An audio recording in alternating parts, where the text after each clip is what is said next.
സമയം രാത്രി 11 മണി. വിഷ്ണു ഇന്ന് അല്പം വൈകിയാണ് തന്റെ മെഡിക്കൽ ഷോപ്പ് അടച്ചത്. ഷോപ്പടച്ച് അവൻ പതിവ് പോലെ തന്റെ ബൈക്കുമായി പുറപ്പെട്ടു. സ്ഥിരം പോകാറുള്ള വഴിയിലൂടെ പോകവേ വഴിയിൽ മരം മുറിഞ്ഞു വീണ് കിടക്കുന്നു.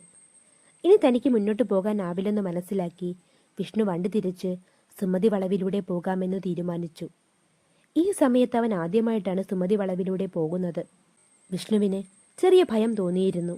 എന്നാലും ഇതൊക്കെ നാട്ടുകാർ വെറുതെ പറയുന്നതാകും എന്നൊക്കെ അവൻ ഓരോന്ന് പറഞ്ഞ് സ്വയം ആശ്വസിച്ച് ഇരുട്ടിലൂടെ സുമതി വളവിലൂടെ പോകാൻ തുടങ്ങി. കുറച്ചു മുന്നോട്ട് പോകവേ മറ്റു വണ്ടികളോ ഒന്നും തന്നെ കാണാൻ കഴിയുന്നില്ല. അവന് അവിടുത്തെ അന്തരീക്ഷവും ചുറ്റുപാടും കണ്ട് ഒരല്പം ഭയം തോന്നിയെങ്കിലും ധൈര്യം സംഭരിച്ചു മുന്നോട്ടു പോയി. അതേസമയം ആരോ തന്റെ വണ്ടിയുടെ പുറകിലിരിക്കുന്നതായി അവന് തോന്നി. അവൻ വേഗം തന്നെ വണ്ടി നിർത്തി തിരിഞ്ഞു നോക്കി. ആരും തന്നെയില്ല. വിഷ്ണു വീണ്ടും തന്റെ വണ്ടിയെടുത്തു. അതേസമയം ദൂരെ നിന്നും നായ്ക്കളുടെ ഭയപ്പെടുത്തുന്ന ഓരിയിടൽ ഉച്ചത്തിൽ മുഴങ്ങി. ശക്തമായ കാറ്റ് വീശാൻ തുടങ്ങി. വണ്ടിയുടെ വെളിച്ചത്തിൽ തന്റെ മുന്നിലൊരു വെളുത്ത പുക ഉരുണ്ടു നിറയുന്നതായി അവന് തോന്നി. ഭയാനകരമായ അന്തരീക്ഷം കണ്ട് വിഷ്ണു വേഗം തന്നെ തന്റെ വണ്ടി സ്റ്റാർട്ടാക്കി. വണ്ടി സ്റ്റാർട്ടാകുന്നില്ല. അവൻ ആഞ്ഞു ശ്രമിച്ചിട്ടും വണ്ടി സ്റ്റാർട്ടാകുന്നില്ല. ഭയന്നു വിറച്ചവൻ ചുറ്റും നോക്കി. ഒരു പൂച്ചക്കുഞ്ഞുപോലും ആ പരിസരത്തൊന്നും ഉണ്ടായിരുന്നില്ല. അപ്പോഴാണ് ദൂരെ നിന്നും ഒരു വെളുത്ത രൂപം അവൻ അരികിലേക്ക് വരുന്നത് അവൻ കണ്ടത്. ആ കാഴ്ച കണ്ടവൻ തന്റെ ബൈക്കും അവിടെ ഇട്ട് നിലവിളിച്ചുകൊണ്ട് ഓടാൻ തുടങ്ങി.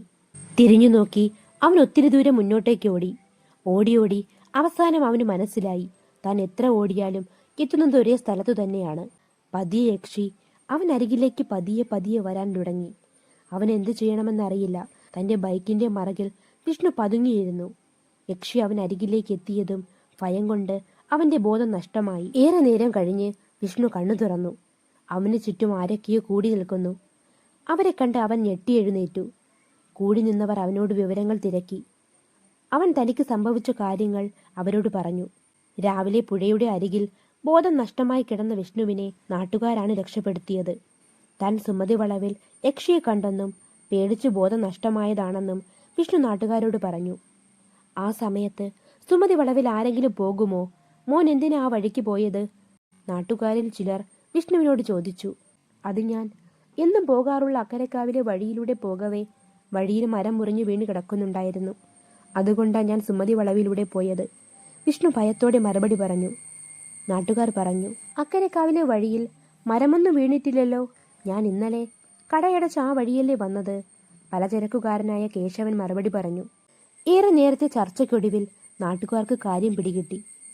യക്ഷി വിഷ്ണുവിനെ തന്റെ വരുതിയിൽ കൊണ്ടുവരാനായി വഴി തിരിച്ചു വിട്ടതാണെന്ന്. നാട്ടുകാർ ഭയത്തോടെ പരസ്പരം നോക്കി. എല്ലാവരും ചേർന്നൊരു തീരുമാനത്തിലെത്തി.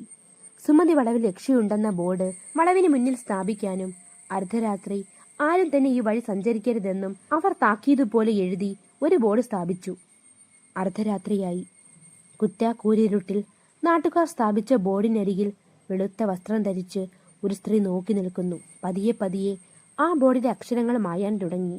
പകരം പുതിയ അക്ഷരങ്ങൾ ബോർഡിലേക്ക് തെളിഞ്ഞു വന്നു. സുമതി വളവിലേക്ക് സ്വാഗതം.